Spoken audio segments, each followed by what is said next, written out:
Hello, welcome you all. So अभी हम लोग पढ़ रहे हैं मैथमेटिकल टूल्स और इसमें से अपना नेक्स्ट टॉपिक है कैलकुलस। ये नाम से ही लग रहा है कि कुछ कैलकुलेट करने वाली चीज़ होगी।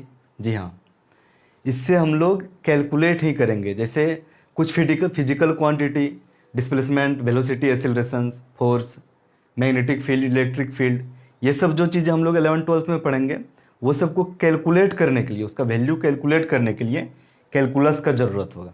ठीक, तो इसमें से कवर करेंगे सबसे पहले इंट्रोडक्शन, उसमें से जो अपना प्रीवियस नॉलेज है 10th 9th बिफोर का जो नॉलेज है उसको यूज करेंगे और समझेंगे कि कैसे रिलेट कर सकते हैं उसको ये अभी के डिफरेंशियल कैलकुलस और इंटीग्रल कैलकुलस से। ठीक, तो फिर उसके बाद डिफाइन करेंगे फंक्शन को और देखेंगे कि उसके कंटिन्यूटी का क्या मतलब होता है। ओके, फिर आ जाएंगे अपना डिफरेंशियल कैलकुलस पे, वहाँ पे देखेंगे कि किस हिसाब से रेट मेजर क्वांटिटी है वो कैसे स्लोप देता है। ठीक ना, इसका कुछ डिटेल्स पढ़ेंगे, कुछ एप्लीकेशन भी पढ़ेंगे कि मैक्सिमम मिनिमा क्या होती हैं, इसका एप्लीकेशन कहाँ होता है, कैसे यूज करते हैं हम लोग। उसके बाद फिर पढ़ेंगे लास्टली इंटीग्रल कैलकुलस। ठीक, ये देखेंगे कि ये एरिया देती हैं। ठीक, जिस तरह से डिफरेंशियल कैलकुलस स्लोप देता था, ये एरिया देती हैं अंडर द ग्राफ, उसको समझेंगे कि ये एक्चुअल में क्या होता है और इसको कहाँ पे यूज करते हैं। तो फिर चलो स्टार्ट करते हैं अपना फर्स्ट टॉपिक 0.4.1 इंट्रोडक्शन। ठीक ना, इंट्रोडक्शन टू कैलकुलस, और उसको रिलेट करेंगे 10th क्लास से। देखो, सबसे पहले हम लोग एक 10th क्लास में क्या पढ़े थे कि सर्कल पे टेंजेंट होती थी।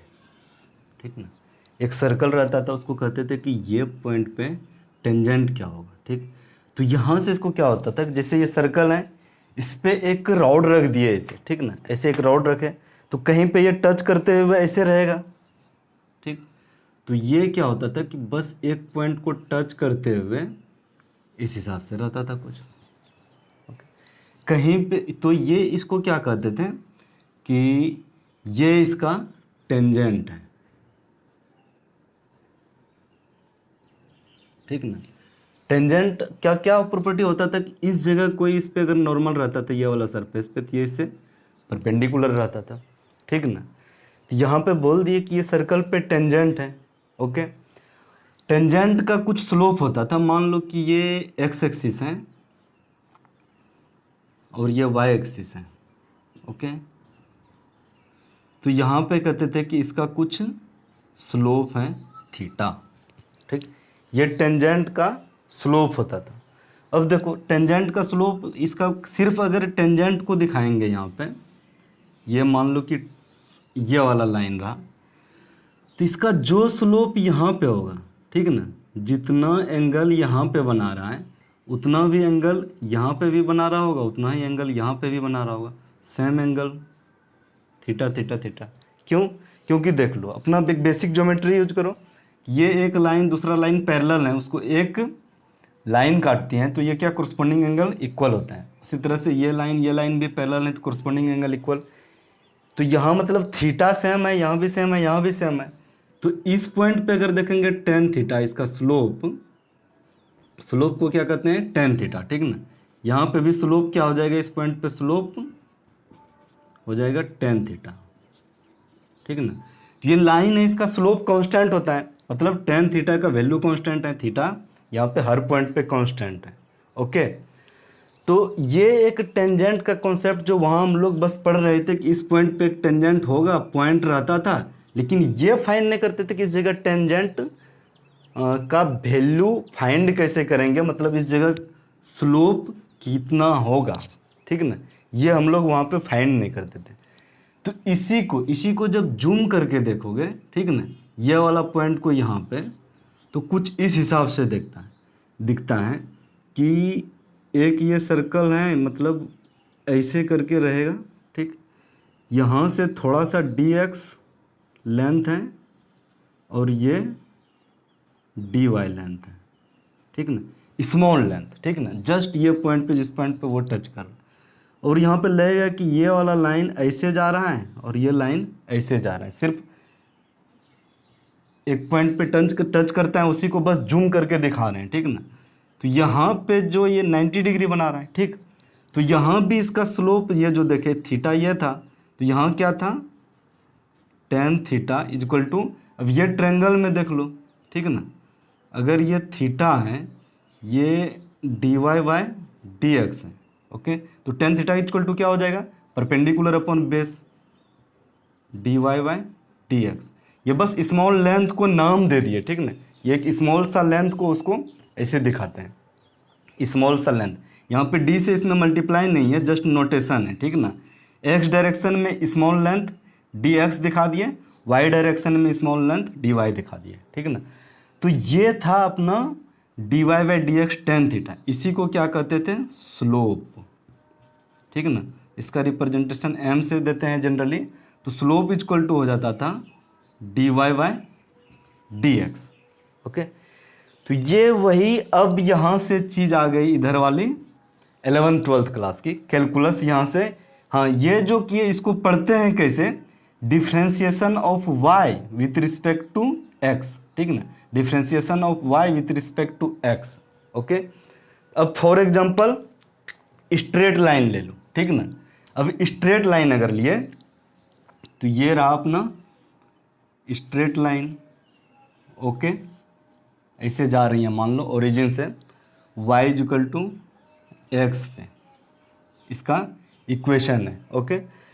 अब देखो ये वाला पॉइंट पे इसका स्लोप देखेंगे, ये कांस्टेंट है, ठीक है ना। इस जगह भी जो स्लोप देखेंगे ये भी कांस्टेंट है, सब जगह थीटा कांस्टेंट है, यहाँ पे भी थीटा, हर पॉइंट पे एवरी पॉइंट पे इसका स्लोप कांस्टेंट है, ठीक है ना।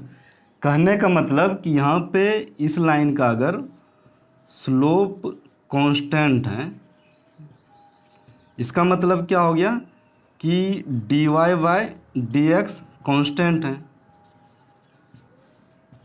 dy बाय dx कांस्टेंट है, ठीक। यहाँ से स्ट्रेट लाइन से हम लोगों ने देखा था dy बाय dx क्या होता था, dy by dx tan theta होता था, ठीक ना।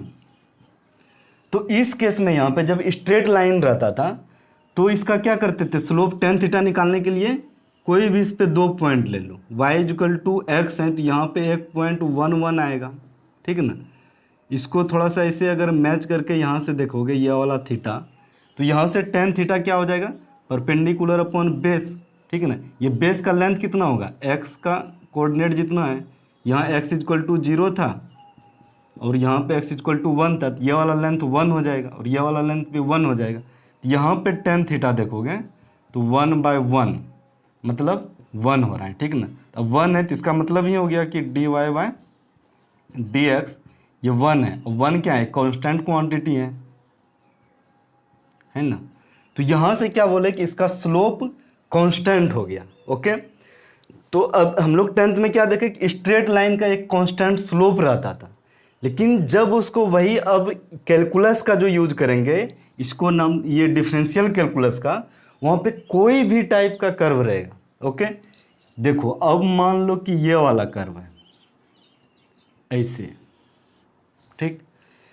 तो अगर इस पॉइंट पे देखें इसका, ये पॉइंट पे स्लोप क्या होगा, स्लोप कुछ ऐसे होगा ना, वो एंगल कुछ इतना बना रहा होगा θ1, ठीक। अगर ये पॉइंट पे स्लोप देखें, वही डिफरेंट पॉइंट पे स्लोप देखो, यहाँ वाला पॉइंट पे स्लोप देखो, तो देखो इसका स्लोप कुछ ऐसे करके होगा, ओके। इस जगह से एक स्ट्रेट लाइन यूँ जाएगी, यहाँ पे अगर स्लोप देखना चाहो ये वाला पॉइंट पे, तो ये कुछ इस हिसाब से स्लोप दिखेगा, ठीक ना। ये कुछ और थीटा बनाएगा, अगर ये 0.2 है, ये 0.1 है, ये θ1 θ2। तो ये कर्व के लिए, ठीक, ये कर्व के लिए हर पॉइंट पे स्लोप वेरी कर रहा है, ठीक ना। अगर ये स्ट्रेट लाइन रहता तब तो निकाल लेते, यहाँ पे डिवाइड करके कोई एक ट्रायंगल लेते, छोटा सा करके निकाल लेते, लेकिन वो यहाँ है नहीं। तो उसके लिए क्या करना पड़ेगा कि ये पॉइंट पे कोई भी पॉइंट पे जब इसका स्लोप निकालना चाहते हैं, ठीक ना, तो यहाँ से अगर ये वाला y एक्सिस, ये वाला x एक्सिस, y का ये कोई फंक्शन है, ठीक ना, ये f(x) मान लो, फंक्शन ऑफ x, ठीक ना। ये फंक्शन अभी देखेंगे नेक्स्ट टॉपिक में कि फंक्शन को कैसे डिफाइन करते हैं। तो ये y इक्वल टू यहाँ पे f(x) है, तो इस जगह का हमको स्लोप चाहिए, ठीक ना। स्लोप चाहिए मतलब इस जगह का टेन थीटा क्या बन रहा है। तो इसको यहाँ पे जूम करके देखो, इसको जूम करके देखोगे तो लगेगा कि ऐसे करके कुछ ये कर्व जा रहा है, ऐसे करके कुछ कर्व जा रहा था, थोड़ा सा ये एक्स में जा रहा था, स्मॉल एक्स, जस्ट एक पॉइंट को यहाँ पे जूम किए, थोड़ा सा ये वाई में जा रहा था, ठीक ना। और ये अपना टेंजेंट वाला लाइन ऐसे ही था कुछ इस पे, ओके। तो यहाँ से हमको स्लोप क्या फाइंड करना था, स्लोप ये जो इस पे टेंजेंट है, तो स्लोप इसका हो जाता टेन थीटा, ठीक ना। Slope equal to tan theta, equal to tan theta को यहाँ क्या कहेंगे, इसमें ये ट्रायंगल में देखोगे तो D Y by D X, okay. फिर हम लोग जब अब इसका वैल्यू कैसे फाइंड करना था, यहाँ पे अगर ये फंक्शन दिया हुआ रहेगा, इसका वैल्यू कैसे फाइंड करेंगे उसको देखेंगे अपना डिफरेंशियल कैलकुलस में, ठीक ना। अभी ये समझ लो कि जिस तरह से यहाँ पे टेंजेंट फाइंड कर लेते थे, टेंजेंट का स्लोप फाइंड कर लेते थे, स्ट्रेट लाइन का स्लोप पता था, तो उसी तरह कोई भी कर्व अगर दिया हुआ रहेगा, उसका कोई खास पॉइंट पे टेंजेंट का स्लोप अगर देखना हो तो इससे देख सकते हैं, ठीक। तो ये हो गया अपना यूज ये डिफरेंशियल कैलकुलस का, इसमें से कर्व में इसको रिलेट किए किस हिसाब से कि पहले हम लोग टेंथ में टेंजेंट पढ़े हुए थे, टेंजेंट क्या होता था, लाइन का स्लोप क्या होती थी, और यहाँ पे जब वही हर एक पॉइंट पे हमको टेंजेंट का स्लोप फाइंड करना है तो उसके लिए हम लोग यूज करेंगे ये, ओके। अब आते हैं थोड़ा सा इंटीग्रल कैलकुलस पे। देखो हम लोगों ने पढ़ रखा है कि एक ट्रायंगल का एरिया क्या होता है, ठीक ना। इसका एरिया अगर कुछ बेस दिया हुआ है, कुछ हाइट दिया हुआ है, इसका क्या कहते थे, area is equal to half into base into height, okay. ये हम लोगों ने अभी तक पढ़ के रखा है, मतलब टेंथ क्लास तक, अप टू टेंथ क्लास तक ये अपना कॉन्सेप्ट क्लियर है कि इसका एरिया कैसे लेते हैं। इसी को हम लोग किस हिसाब से फाइंड करेंगे, अभी इंटीग्रल कैलकुलस का यूज करके देखो। इंटीग्रल कैलकुलस इसका एरिया देगी, तो मान लिए कि ये वाला जो ट्रायंगल है ये कहीं इस पे रखा हुआ है, ठीक ना, यहाँ पे कहीं रखा हुआ है ऐसे, ठीक। ये x है, ये y है, ओके। ये वाला ये लाइन है, तो ये स्ट्रेट लाइन का कुछ अपना इक्वेशन भी होगा। अभी के लिए फ़िलहाल मान लो कि ये वाला जो लाइन था y is equal to X था, ओके। अब यहाँ पे 0 0 ओरिजिन से पास कर रही है, ये x इज इक्वल टू 1 होगा, y का कुछ वैल्यू होगा, ठीक। और यहाँ पे जब x इज इक्वल टू 1 होगा तो y का 1 एंड 1, यहाँ पे x एक्सिस पे y का वैल्यू 0 है, ठीक ना। तो देखो ये वाला ट्रायंगल था, ट्रायंगल का बेस यहाँ से यहाँ तक कितना हो गया 1, हाइट कितना हो गया, हाइट भी 1। तो अगर इसका एरिया यहाँ से निकालो, इसका बेस भी 1 है, हाइट भी 1 है, तो क्या हो जाएगा, half into 1 into 1 equal to half, unit square, जो भी यूनिट रहेगा, मीटर रहेगा तो मीटर स्क्वायर, सेंटीमीटर रहेगा तो सेंटीमीटर स्क्वायर, ओके। पहले तो एरिया फाइंड हम लोग यहाँ से ही कर रहे थे। अब देखो इसको दूसरे तरीके से कैसे फाइंड करेंगे एरिया। क्या किए कि यहाँ से कोई एक छोटा सा, मतलब कोई एक एक्स डिस्टेंस पे, ये एक्स डायरेक्शन है, तो मान लिए यहाँ पे एक एक्स डायरेक्शन पे एक छोटा सा स्ट्रिप ले लिए, इसका लेंथ कितना है, अब जब स्मॉल लेंथ ले रहे हैं एक्स डायरेक्शन में, इसको दिखा दिए डी एक्स, ठीक ना, मतलब small length in x direction, okay. ये वाला है, यहाँ से इसका छोटा सा एरिया ले लिए, ठीक ना, यहाँ से इसका छोटा सा एरिया ले लिए। अब कैलकुलस का यूज करके हम लोग, इंटीग्रल कैलकुलस का यूज करके ये वाला एरिया को इंटीग्रेट करेंगे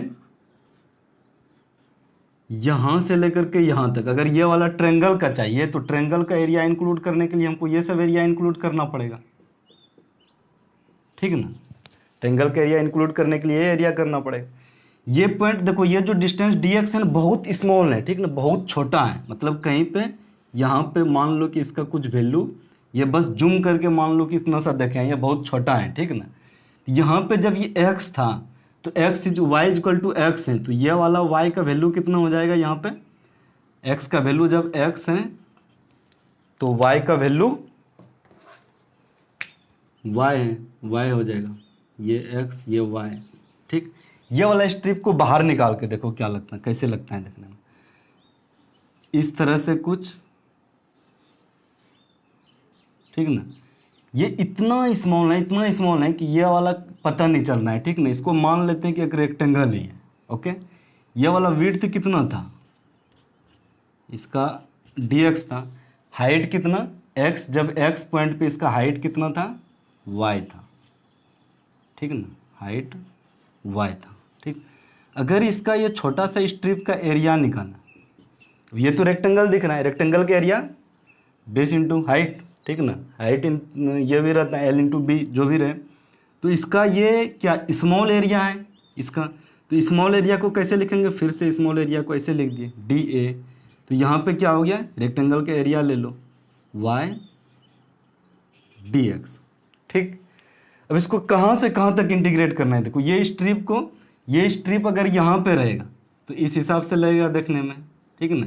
ये स्ट्रिप अगर यहाँ पे रहेगा तो इस हिसाब से लगेगा देखने में, ओके ना। तो कहाँ से कहाँ तक, तो इसको इंटीग्रेट कर लेते हैं, ठीक ना। मतलब सब एरिया को जब ऐड करेंगे टोटल एरिया इक्वल टू हो जाएगा इंटीग्रेशन ऑफ स्मॉल एरिया। कहने का मतलब ये टोटल समेशन जो कर रहे थे ना लोग, ये एरिया को फाइंड करो, ये एरिया फाइंड करो, ये एरिया फाइंड करो, सब एरिया को फाइंड करके सम कर देंगे।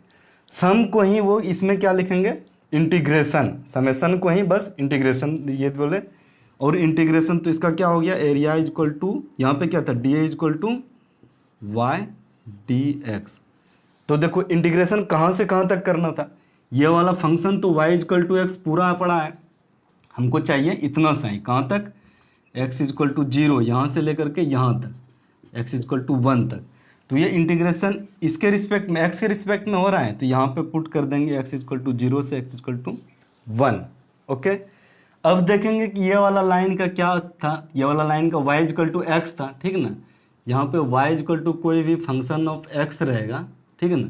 तो इसको यहाँ पे लिख दो क्या, integration of function of x with respect to dx, ये 0 से 1।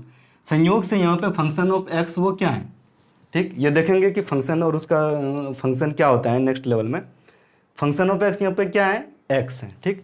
इस केस में डायरेक्ट हो जाएगा 0 to 1 x dx, ठीक। अब जब इसको इंटीग्रेट करेंगे ना तो यही एरिया आएगा 1/2, ठीक। अभी के लिए बस इतना सा जान लो, अगर ये वाला integration x to the power n dx रहता है, ये कोई n नंबर है, ठीक है ना, जो -1 नहीं है, तो इसका वैल्यू हो जाता था x to the power n+1/n+1। अभी बस ऐसे ही बस रफली जान लो कि ये होता था। यहाँ पे n इक्वल टू क्या है, 1 है, ठीक है ना। तो यहाँ पे क्या हो जाएगा, x to the power 1 dx equal to x to the power 1+1/1+1, मतलब x²/2, ठीक है ना। इसका वैल्यू क्या आ गया, x²/2। अब लिमिट ये वाला यहाँ जो है, इसको यहाँ पे भी इस तरह से लिमिट पुट करते हैं। ये हो गया lower limit 1, upper limit, lower limit 0, upper limit 1। Limit का वैल्यू पुट कैसे करते हैं, देखो x²/2 0 से 1 तक। तो पहले यहाँ पे 1 रखो x के जगह पे, क्या रखे 1²/2 हो गया, फिर माइनस लोअर लिमिट यूनिट करनी है 0 रखो, 0²/2 हो गया। तो यहाँ का वैल्यू देखो 1/2 आ गया, ठीक। तो सेम एरिया जो हम लोग इस हिसाब से कैलकुलेट कर रहे थे, क्योंकि ये ट्रायंगल था, उसको इंटीग्रेट करके अब कैलकुलेट करेंगे, ठीक ना। इसका क्या फ़ायदा होगा, मान लो कि अभी अपना कर्व कोई ये वाला दे दिया, ठीक ना।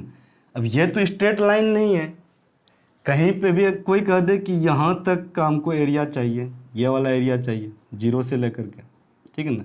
या कोई कहे नहीं हमको 0 से नहीं चाहिए, ये यहाँ से ये वाला एरिया चाहिए, ठीक है ना। अब ये क्या है, कोई एक कर्व है, रेक्टेंगल तो है नहीं, पता नहीं, इसको कैलकुलेट नहीं कर सकते।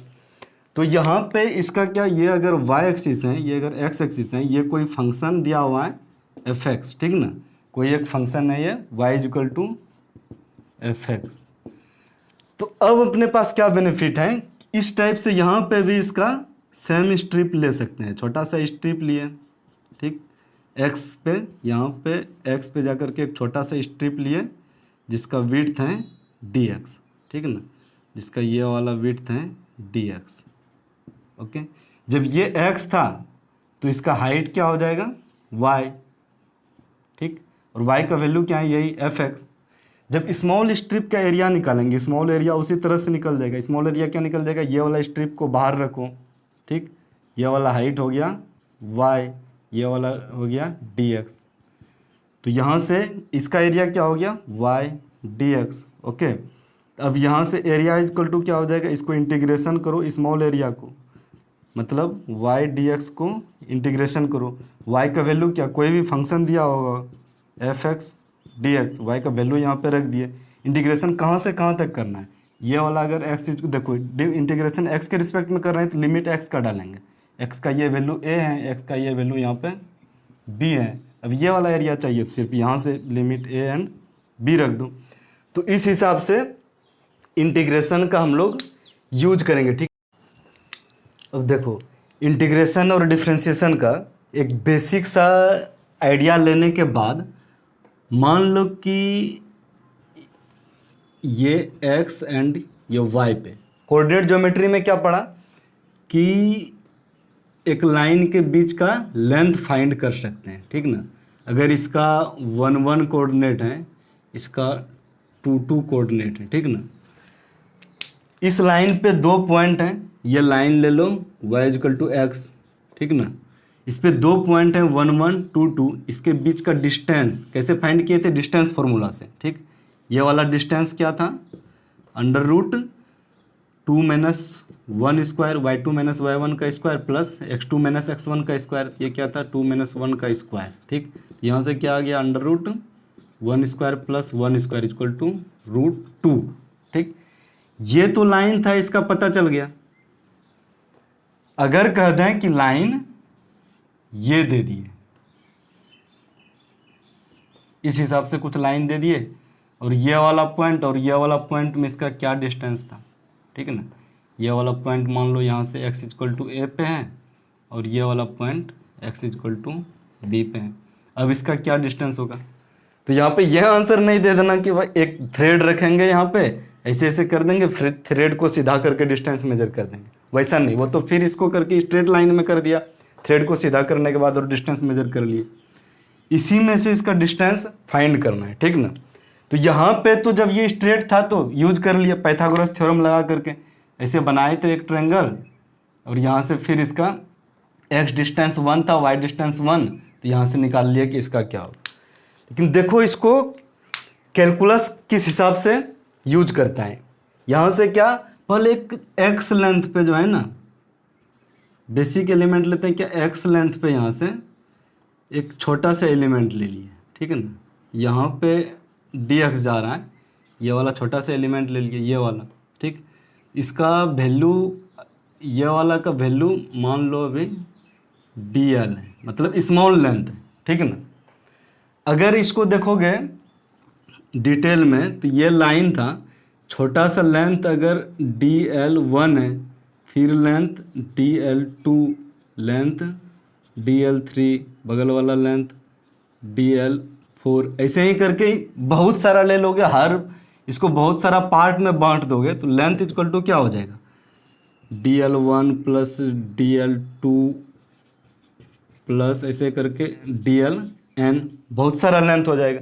इसको ऐसे भी लिख सकते हो, summation of dli i equal to 1 से n, ठीक। जब बहुत ज़्यादा स्ट्रिप ले लोगे, बहुत ज़्यादा ले लोगे, ठीक ना, तो वो क्या होगा कि एक छोटा सा स्ट्रिप लिए वही हो जाएगा x डिस्टेंस पे, वो क्या हो जाएगा कि यहाँ से x डिस्टेंस पे एक छोटा सा लेंथ लिए dl, ठीक। dl लेंथ लिए, मेजर करना था यहाँ से लेकर के यहाँ तक का डिस्टेंस, dl लेंथ लिए, dl को थोड़ा सा जूम करके बाहर में दिखाओ तो dl किस हिसाब से रहेगा, कुछ इस हिसाब से dl, x डिस्टेंस में इसका कुछ dx रहेगा, यहाँ से x डिस्टेंस के बाद कुछ dx गए थे ना, ये वाला dx, ठीक, ये वाला dx। और फिर जब dx इधर चेंज हुआ था तो y में भी कुछ चेंज हुआ होगा, dy। यहाँ से जब dl लिखोगे, अब लेंथ इक्वल टू क्या हो जाएगा, इंटीग्रेशन ऑफ dl, ठीक। कहाँ से कहाँ तक, यहाँ से लेकर के यहाँ तक, ठीक ना। तो ये dl को फिर अब यहाँ से देखो तो dl स्क्वायर पाइथागोरस थ्योरम लगा करके क्या हो जाएगा dx square plus dy square होगा ना। तो यहाँ से देखोगे तो dl इक्वल टू क्या हो जाएगा under root dx square plus dy square. ऐसा करो dx को बाहर निकाल के कॉमन ले लो, ठीक ना। तो dx जैसे बाहर निकालोगे तो ये क्या हो जाएगा 1 प्लस dx बाय dy इसका होल स्क्वायर, ठीक।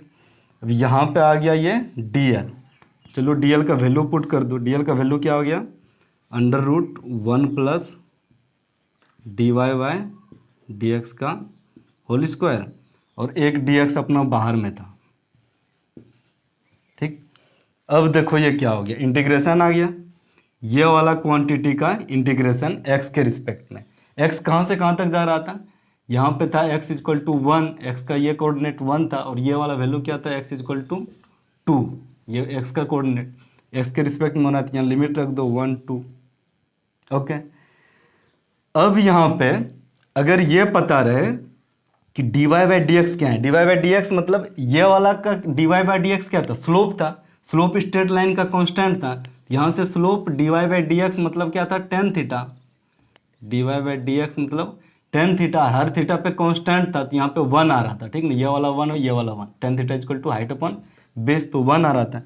इस स्पेसिफिक केस के लिए यहाँ पे 1 पुट करो, ठीक ना। तो क्या हो गया अंडर रूट 1 से 2 integration under root 1 plus 1 square dx, okay. तो यहाँ से 1 से 2, अब इसका वैल्यू क्या हो जाएगा √2 dx, ओके।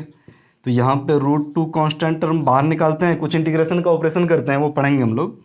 1 से 2 यहाँ पे क्या 1 है, सिर्फ 1 मतलब क्या x पे पावर 0 dx, ठीक ना। अब इसको क्या लिखेंगे फिर √2 x to the power 0 plus 1 by 0 plus 1 limit 1 से 2, तो यह हो जाएगा √2x, लिमिट 1 से 2 रहेगा, तो यहाँ से फिर देखोगे √2 इंटू 2 माइनस 1, ठीक। तो यहाँ से वैल्यू आ जाएगा √2 ही। तो देखो ये जो लेंथ हम लोग फाइंड कर रहे थे, ये ऐसे भी फाइंड किए तो √2 ही आया, जो कि यहाँ से आया था, लेकिन ये स्ट्रेट लाइन के लिए था, ठीक ना। ये स्ट्रेट लाइन के लिए मैच कर गया, क्योंकि स्ट्रेट लाइन का स्लोप एक कांस्टेंट क्वांटिटी था, ठीक है ना। अगर कोई दूसरा फंक्शन दिया हुआ रहेगा, मान लो कि ये दे दिए, इसका लेंथ फाइंड करना है, ठीक, ये है y इक्वल टू fx, तो वहाँ पे ये वाला इस पॉइंट के ऊपर जो dy बाई डी एक्स होगा ना, dy बाई डी एक्स, ठीक, इसका जो स्लोप होगा यहाँ पे tan थीटा, वो यूज होगा, ठीक ना। अब ये जो फंक्शन रहेगा उसका dy बाई डी एक्स निकालेंगे, वो डिफ्रेंशिएशन में देखेंगे कि dy बाई डी एक्स कैसे निकालेंगे, फिर इंटीग्रेशन में देखेंगे कि इंटीग्रेशन कैसे करेंगे, ठीक ना। ओके, तो ये था कंबाइंड एप्लीकेशन इसका डिफ्रेंशिएशन और इंटीग्रेशन का। ओके, चलो बाय।